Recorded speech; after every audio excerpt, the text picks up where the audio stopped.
गरम मसला पकेदा। Hello everyone, good morning. केमती अच्छा आपण मैंने आज आम आ गए नुआ ब्लॉग को स्टार्ट करवा। आज कौन करवा ना, आज छतु तरकारी करवा। छतु पाई मसला बाटी नहीं, पियाज रसुण अदा आलू किसी काटी नहीं, आ गुंड मसला किसी अच्छी आम पकेवा। आगे तेल पकईकि छतु आलू को भाजी नवा। आग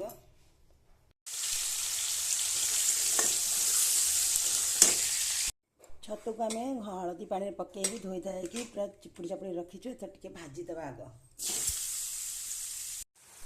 ए लुण पकई लुण पकई घाटी भला हे भाजीदवा। भाजीला पानी टे बहुत बाहर। छतुर केते पानी बाहर देखते। ये पानी की आम कौन कर एत पा पर्यटन भाजी हम पे करानी।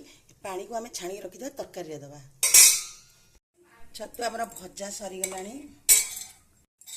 छतु आम भजा सरीगला। एथर तरकारी करवा। आम मसला को कषि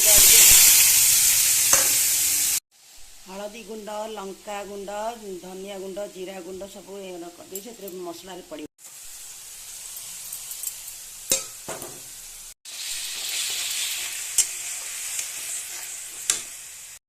शुखला मसला पकड़ मन ना। एवं मसला कषला बेले पकई दूसरी मसला आलू पकई कषिदेव। आलूटा जो जल्दी सीझीज। मसला टे कषि आसला। आलू भी सीझी आसला। एथर छतु पकई कषिदेवा। भाजिला बेले टिके लुण पकई थी। आउ टिके जस्ट लुण पकईवा तो चाखी पकईवा काले लुणिया हो। टिके एथरे पानी देदेवा कहीं आलूटा सीझिनी। घोड़ेदेवा सीझीगला। आज रेसिपी आपण मानक केमती लगला। आज रेसिपी छतु तरकारी रेसिपी आपण मानक केमती लगला प्लीज कमेंट द्वारा जनइबे। आ गोटे ब्लॉग को पुणी देखा आ गोटे ब्लॉग रे। से पर्यटन विदाय दिंतु। नमस्कार। Thank you.